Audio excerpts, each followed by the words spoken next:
Hello everyone, it is Nikki. I'm also called Mr. DX. You can call me any name you want, but just be respectful. That's all that matters. I'm going to talk a little bit about the metaphysical, using divination tools, the spiritual, as I would like to say, aspect of things. And it's about tarot and astrology. When I first started doing this, I really had no idea that both, are kind of like, if you know a little bit about astrology, it may help you to understand tarot in terms of what card could be associated with what planet. And furthermore, for example, I'm a Virgo and I pulled some cards out that I really do identify with, but I'll focus on the main cards associated with my zodiac sign. So the Hermit, I believe, is connected. Let me bring this up close. Virgo, what am I talking about? And the planet Mercury. I'm also connected to, I can go through every card. It's like, let's calm down. It's not all about you with that Virgo. All right, and then there's the Magician. And I'm gonna just show you the Strength, because I can get really off topic to some people. They'll be like, what is he talking about? And if you notice, there's that infinity sign.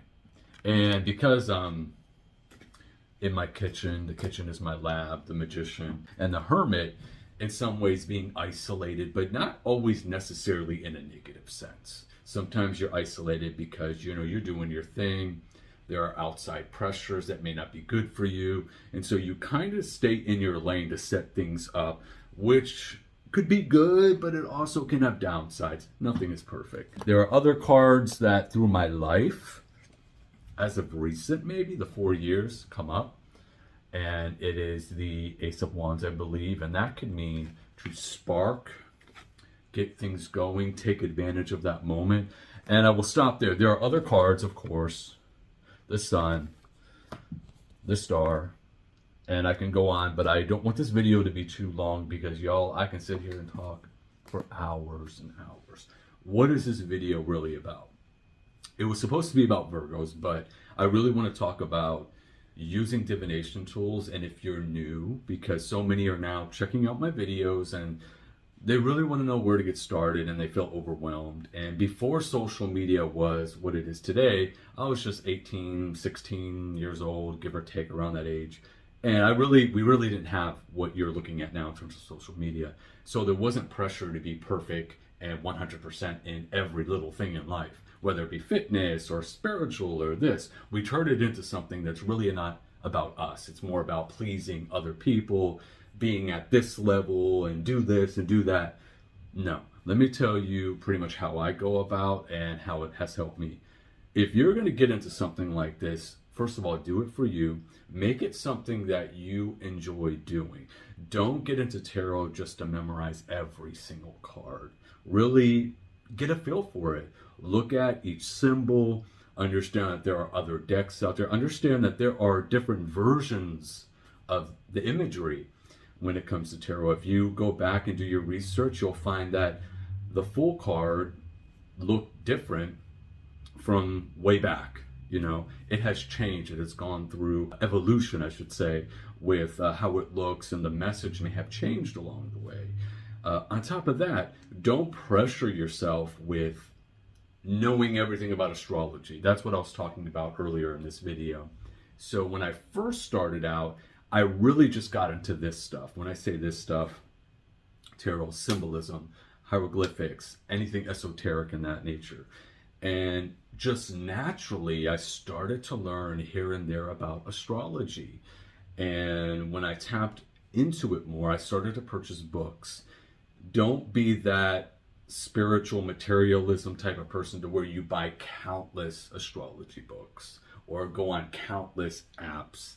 That is not the answer. It's really about implementing and making your, I call it safe space, a space to where you can learn and tap into your inner self. If you're not doing that, it really doesn't matter. It really doesn't benefit you. It doesn't move you. It doesn't motivate you to continue. This stuff has layers to it.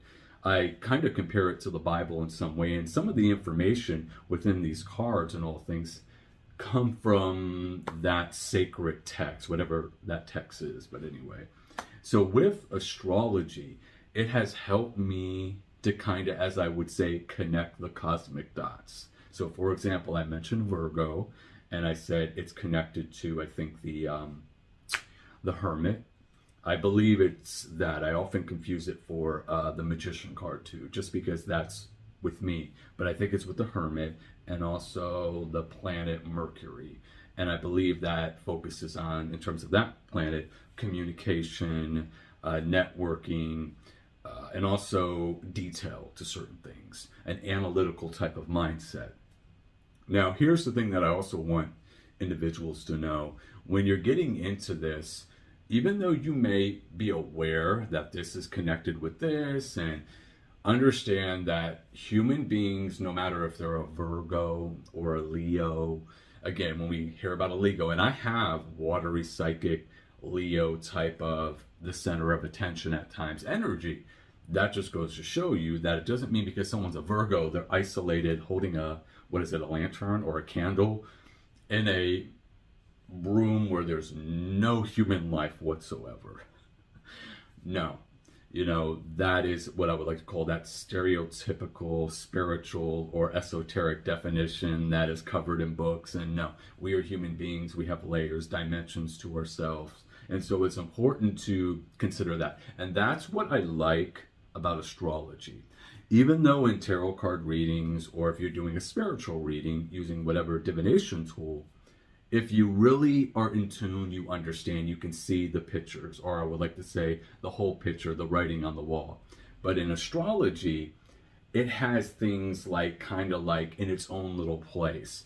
It is so layered to where you can see the houses. The houses, like the 12 houses, have its own little place with whatever which one means, and whatever sign and planet, and you know, the aspect and all that stuff. So it gives, people are instantly intimidated, and even I am to a certain degree when I'm checking out, when they're looking at, you know, plotting something out, because there's a lot going on. With cards, it's like, which one is easier for that person? For me, it was mostly tarot in the beginning, and then I started to understand. I was around, well, I put myself around friendly people who wanted me to learn. And you'll find that you may gravitate to one or the other at first, or you may be with one. Some people do not want to get into divination cards or whatever. They just want to focus on astrology.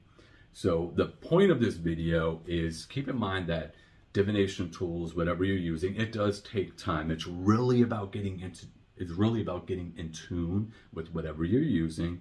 Also creating that safe space to where it's not about a competition. It's not about being 100% perfect. It's about really growing and tapping into your inner self and being aware of others around you and their energy. That is what it's about in terms of mastering, whether it be connecting with energy, manifesting certain things in your life. It all has a place. There's a way.